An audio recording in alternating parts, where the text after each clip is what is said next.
buenas tardes. Un gusto de poder compartir este tiempo con ustedes. Tenemos una conferencia a continuación que es muy interesante. El título es ¿Cuál es la sensibilidad real de la colposcopía?, a cargo del doctor Antonio Jerónimo. Él es ginecólogo-oncólogo, muy conocido por nosotros en el Perú, también a nivel internacional. Es miembro de la Junta de Directores de la Unidad Internacional del Virus Papiloma y de la Junta de Directores de la Sociedad Americana de Colposcopía y Patología Cervical. Es profesor adjunto de Duke University del norte de North Carolina en Estados Unidos y tiene más de 120 publicaciones sobre la especialidad. Con ustedes la presentación del doctor Jerónimo. Dando las gracias nuevamente a la Sociedad Peruana de Obstetricia y Ginecología por la invitación. Soy el doctor José Jerónimo Gibovich. Vamos a conversar ahora en el tema de lo que es la sensibilidad de la colposcopía, y se pone acá con el título como una pregunta: ¿cuál es la sensibilidad real de la colposcopía? Es una pregunta que se echó a perder, no se ha... perdón, paramos esto, Erika.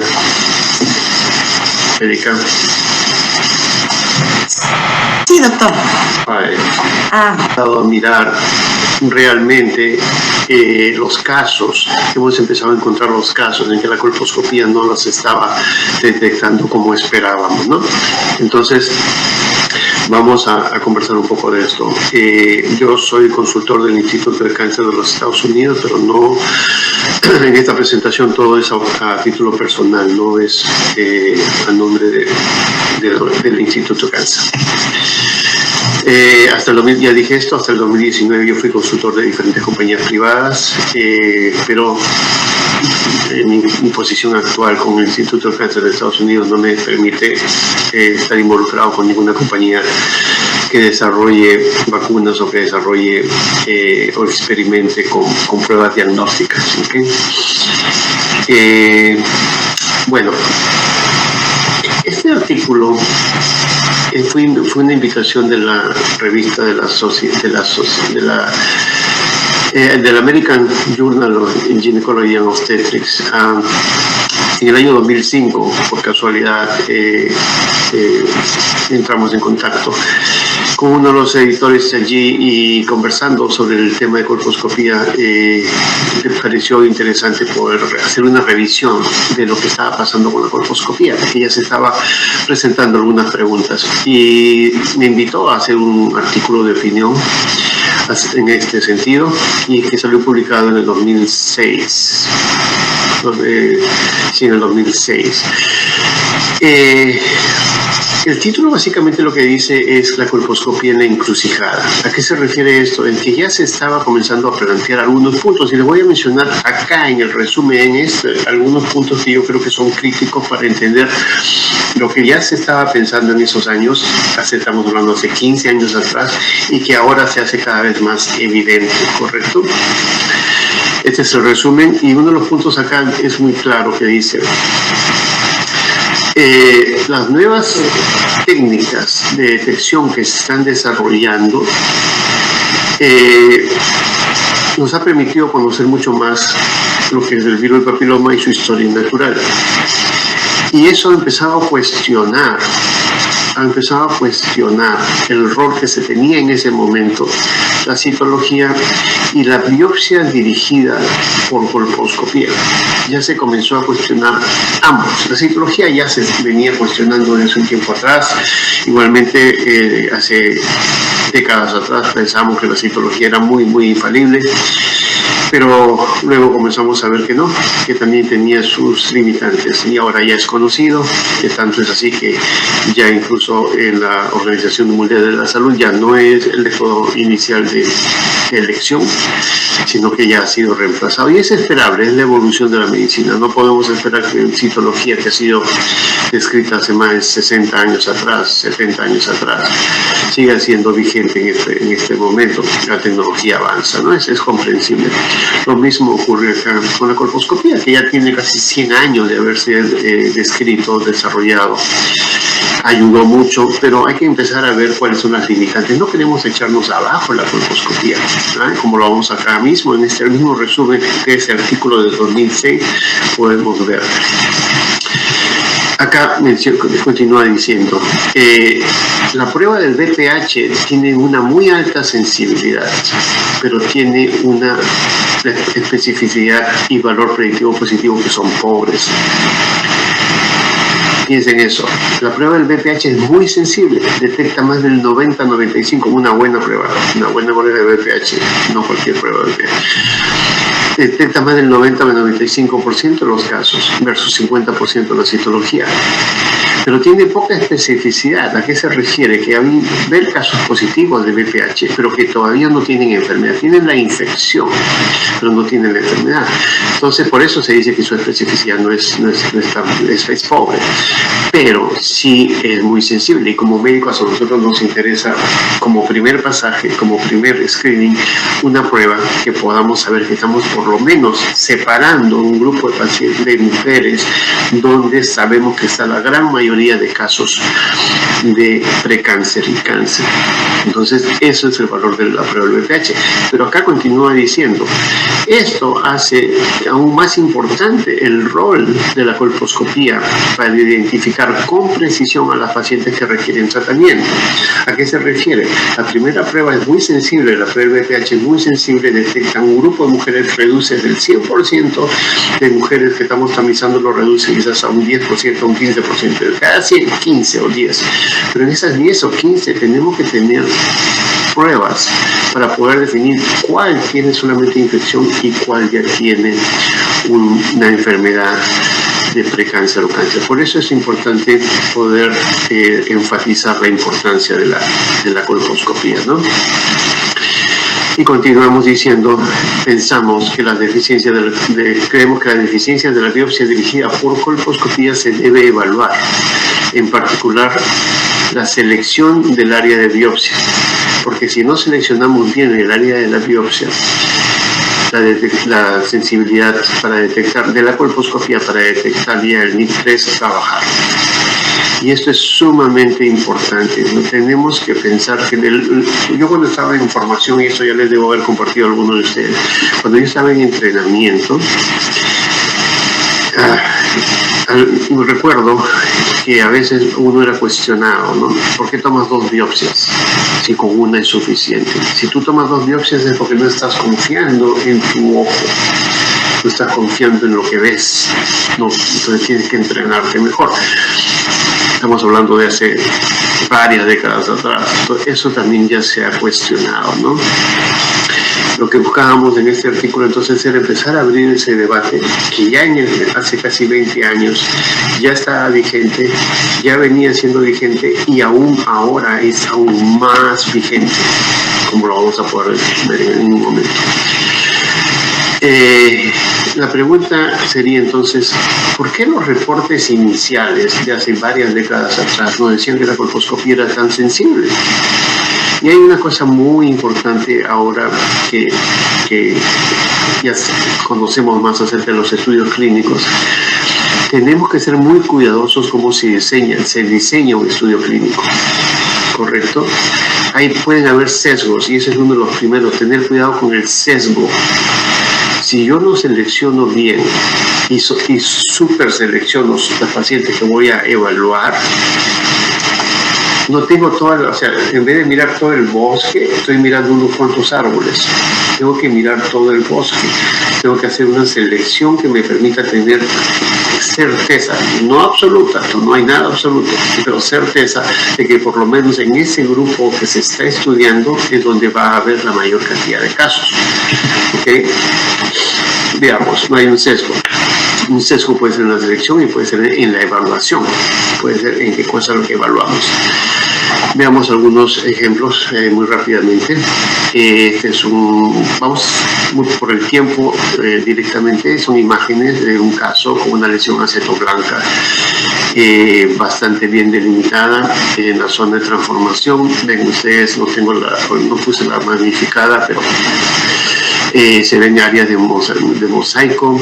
Es una imagen que creo que ningún colposcopista dudaría si acá hay una sospecha de una lesión de alto grado y debo tomarle una biopsia. ¿Correcto? Colposcopía, reporto NIC3 esperable. Este es otro caso, no es el mismo, es un segundo caso donde vemos que hay una lesión que se está introduciendo en el canal, que está por el canal, inicio del canal, y donde vemos una lesión también acetoblanca bastante clara, ya muy llamativa, muy delimitada, relativamente pequeña, pero aún está ahí muy delimitada, y la imagen colposcópica obviamente nos indica que eso, o sea, el colposcopista no va a tener mayor duda de que tengo que biopsiar esto. ¿Correcto? Este es otro caso donde la colposcopía no es tan evidente, no veo nada como los casos anteriores. Veo áreas, parecen ser metaplasia, veo una área de epitelio granular que es normal que se tiña un poco con el ácido acético. No hay nada que me indique a mí que hay una sospecha y con justa razón la colposcopía es reportada como normal. Las pacientes y los médicos en estos casos fueron obligados a tomar biopsias. Si así vea, tome la biopsia de donde ve. Y si no ve, tome biopsia igual de las áreas, cualquier área que se ponga aceto blanco, ¿correcto? Entonces la biopsia no es sorpresa. En el primer caso, biopsia NIC3, vemos la lesión.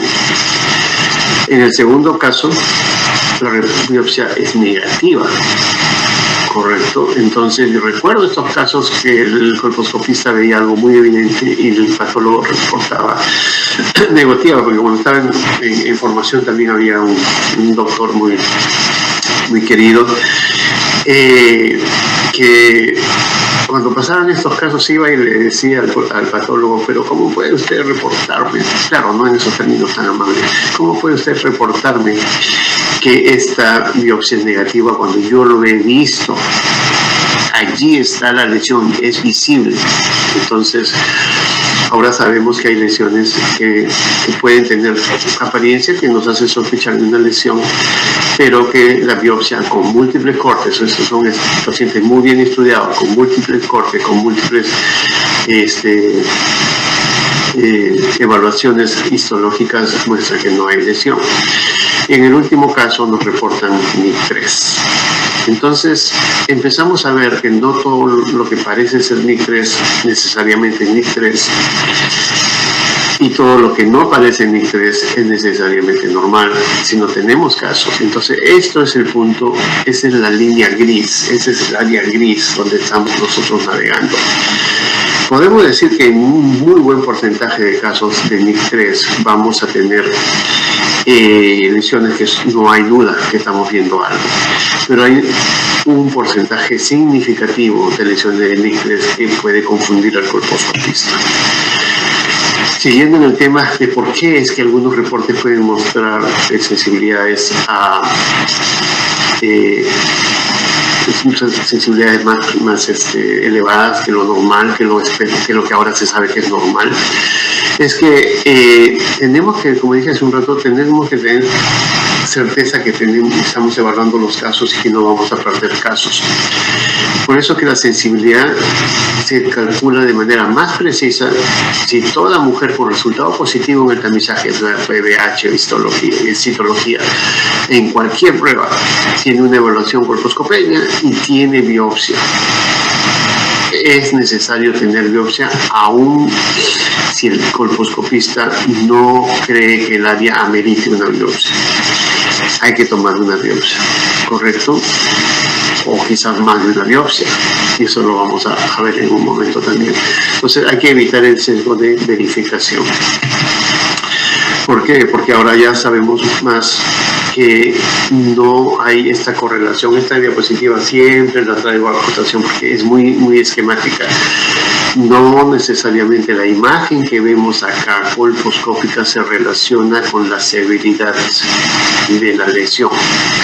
No todos los casos de NIC3 van a tener unas lesiones acetoblancas muy claras. No todos los casos de algunos van a tener lesiones que son mucho más difíciles de detectar, eso y lo acabamos de ver en los ejemplos anteriores.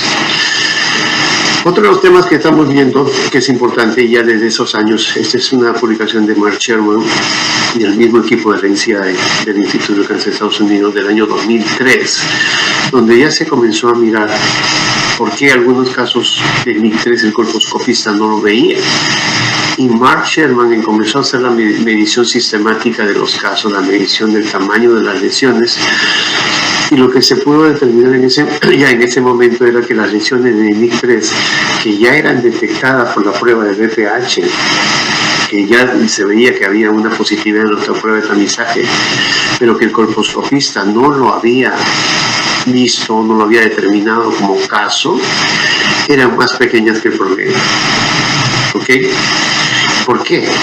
Porque estamos hablando ahora de pruebas moleculares, como la prueba del BPH, que va a detectar las lesiones mucho más tempranamente de lo que habitualmente se detectaba antes. Entonces vamos a detectar lesiones más pequeñas. Ahora, nuevamente, ok, estamos encontrando lesiones más pequeñas, pero ¿cuántas de esas lesiones son realmente significativas a largo plazo? Es NIC3 y sabemos que no todos los NIC3 progresan a la enfermedad. Sabemos que más o menos un 30%, en 30 años de seguimiento, una tercera parte de ellos van a progresar a cáncer. El problema es que no sabemos cuáles. No hay podemos hacer pruebas moleculares mucho más complejas, pero desde el punto de vista clínico, de un médico clínico frente al paciente, no hay un método realmente sencillo que diga 100% seguro que esta va a progresar, este NIC3 no va a progresar. ¿Ok? Entonces, las lesiones son más pequeñas de lo habitual. El otro punto que ya en esa época Mark Sherman determinó y me ayudó mucho porque también influyó para la siguiente pregunta que nos hicimos nosotros, era que el NIC3 asociado, él observaba, él es patólogo muy experimentado en lo que es cuello uterino, sumamente experimentado. Él determinó que el NIC3 asociado con BPH16 da una citología que el patólogo lo ve más fácil, lo detecta más fácil, es más evidente, salta a la vista. En cambio, los casos que no están relacionados al 16, el patólogo no lo ve tan fácilmente, ¿correcto? Entonces, eso es muy importante porque eso abrió también la puerta. Ok, si eso pasa con citología, ¿qué pasa con la colposcopía? ¿Qué estamos viendo allí? Y eso es lo que nosotros probamos, que también da lesiones, el 16 da lesiones colposcópicas más claras y fáciles de diagnosticar por el colposcopista. Acuérdense que estamos vacunando. Acuérdense que las vacunas ahora tienen el BPH16 allí. Entonces, las poblaciones que ya vienen vacunadas y que van a venir a consulta luego para su tamizaje, y si sale un BPH o una citología, lo que sea, un tamizaje positivo, es muy probable que sea una lesión de NIC3 que no está asociada al 16 porque ya fue vacunada. Y esperemos que tanto la citología como la colposcopía van a tener un reto más grande, y eso lo hemos probado, eso ya lo hemos visto anteriormente, un artículo que hicimos en el NCI con la Sociedad Americana de Colposcopía, donde en los pacientes que tenían BPH16 y tenían NIC3 con BPH16, para el colposcopista fue mucho más, 70% de esos casos asociados al 16 fue mucho más fácil para el colposcopista detectarlos, 70% de los casos. En cambio, los que no eran 16 estaba por debajo del 50% de los casos que el colposcopista en un grupo de colposcopistas los determinó como casos. ¿Ok? Entonces, es muy importante que ahora, sobre todo, la colposcopía va a estar un poquito más en aprietos con el hecho de que estamos haciendo pruebas moleculares. Y esto también lo hemos corroborado en el caso de otro estudio mismo del Instituto del Cáncer, donde vemos que el BPH16 fue fácilmente detectado. La gran mayoría de los casos asociados al BPH16 fueron detectados en la primera visita colposcópica, versus menos del 50% de NIC3 que estaban asociados a otros tipos. O sea, cuando viene la paciente, eso es lo que nos va a pasar, eso es lo que vamos a estar viendo. Cuando venga un paciente que tiene un tamizaje positivo y ya tiene ella un NIC3 y la vamos recién a evaluar, si es un BPH16, la gran mayoría la van a ser detectadas en la primera visita. El colposcopista no va a tener mayor, o sea, va a tener va a tener más posibilidades de detectarlo en la primera visita. En cambio, si es que es un NIC3 que no está asociado al BPH16, vamos a ver que más de la mitad de ellos el colposcopista puede considerar que no hay nada significativo. ¿Ok? El otro punto, ¿por qué los casos de NIC3 pueden ser difíciles de detectar? Algunos de ellos, no todos aquellos casos, como vimos hace un rato, había casos muy claritos y había casos que no se ven muy claramente, es en cuanto al espesor de la lesión. Pretorius y un grupo de investigadores de China hicieron la medición de aquellos casos que el colposcopista no lo había visto a esa lesión de NIC3 y vieron que tenían un menor espesor. Acuérdense, hace un momento Mark Sherman decía, no es tan extenso, no es tan grande la lesión en extensión, y Pretorius también decía, y tampoco es tan grueso en cuanto al grosor del epitelio. Entonces, por esa razón estamos detectando lesiones más tempranas que todavía no son grandes en extensión y tampoco son tan gruesas en espesor. Entonces, eso también hace de que podamos tener un problema en algunos casos de NIC3, ¿no? Que no son pocos. Y eso, Pretorius en esa misma época y muy relacionado a lo previo ya reportó de que más de la tercera parte de los casos de NIC2 o NIC3 fueron por biopsias de áreas que el colposcopista consideró que no eran evidentes. O sea, estamos hablando de 65% de sensibilidad de la colposcopía y que el resto de los casos fueron detectados porque se le obligó al colposcopista. Nosotros con otro grupo de China, con el Instituto del Cáncer de China, hicimos un estudio y encontramos que en ese caso 20% de los casos de NIC2 o NIC3 el colposcopista no lo había visto, o sea, la sensibilidad más o menos está en 80% según este estudio que hicimos en China, un 80% y un 20% prácticamente el colposcopista no lo vio. Eso es lo que ya estamos viviendo y eso es lo que estamos viendo cada vez más. Entonces, ¿cómo podemos mejorar nuestra sensibilidad de la colposcopía? Y esto lo venimos repitiendo siempre. Uno es el número de biopsias. Este estudio lo hicimos con Julia Gage, también acá en el instituto, donde vimos que independientemente si la colposcopista, acá, acuérdense, en Estados Unidos hay enfermeras colposcopistas que trabajan en equipo con los médicos. Si independientemente la colposcopía, la primera colposcopía la ha hecho una enfermera colposcopista o el ginecólogo oncólogo, siempre tomando una segunda biopsia aumentada. Obviamente, como vemos acá, el especialista, quizás por experiencia, por entrenamiento, tiene una mucho mejor sensibilidad y detectaba, pero siempre la segunda biopsia ayuda significativamente, ¿no? Entonces, eso cambió ya el paradigma de tomar solo una biopsia. Ahora lo que se dice es tomar por lo menos 2 biopsias para poder ver que esa paciente está, no estamos perdiendo un caso, ¿no? Ese es otro, también hecho por Nico Wetsensen, también del Instituto del Cáncer, donde mostró la ganancia. Miren ustedes en el NIC3. El NIC3 es el azul. Primera biopsia, 70% de los casos fueron detectados, se añadió una segunda biopsia y la cantidad de casos detectados suben por encima del 90%, ¿no? Entonces, siempre 2 biopsias por lo menos para poder mejorar nuestra sensibilidad en la colposcopía. En Tailandia también, aunque no es tan dramático, hablan de la primera biopsia 84% y la segunda biopsia añade hasta el 97%. ¿Okay?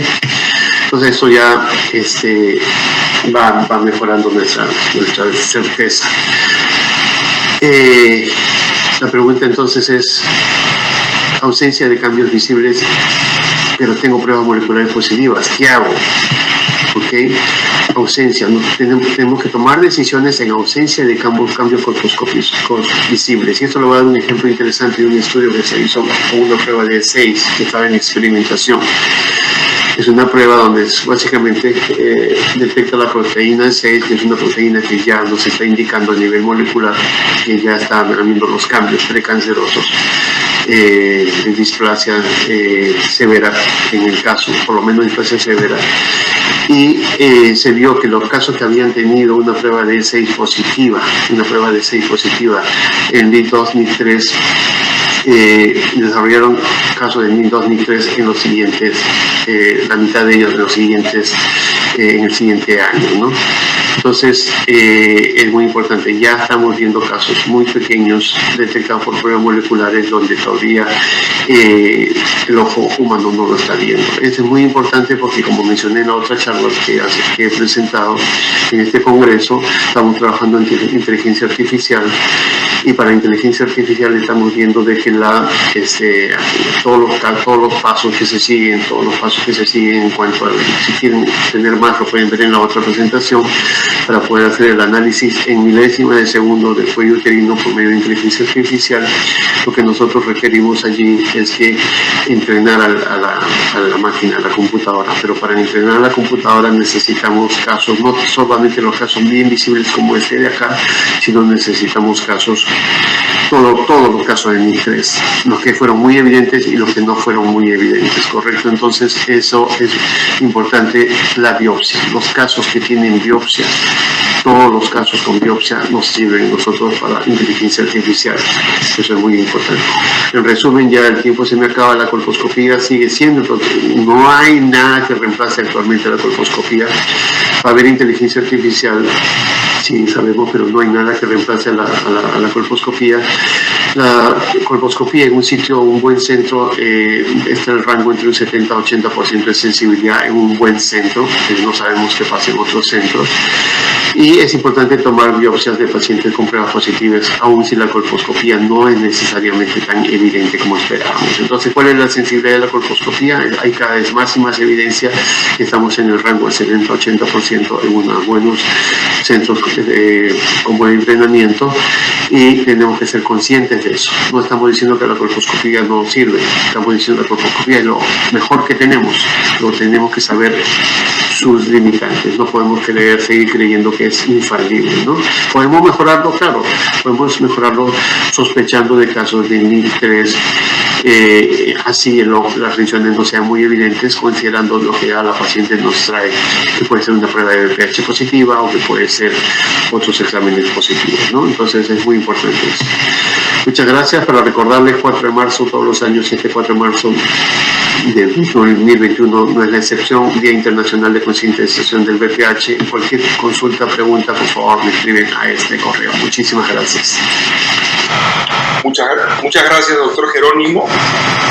Agradecemos por la presentación y damos pase a la continuación del programa. Gracias. Gracias, Oscar.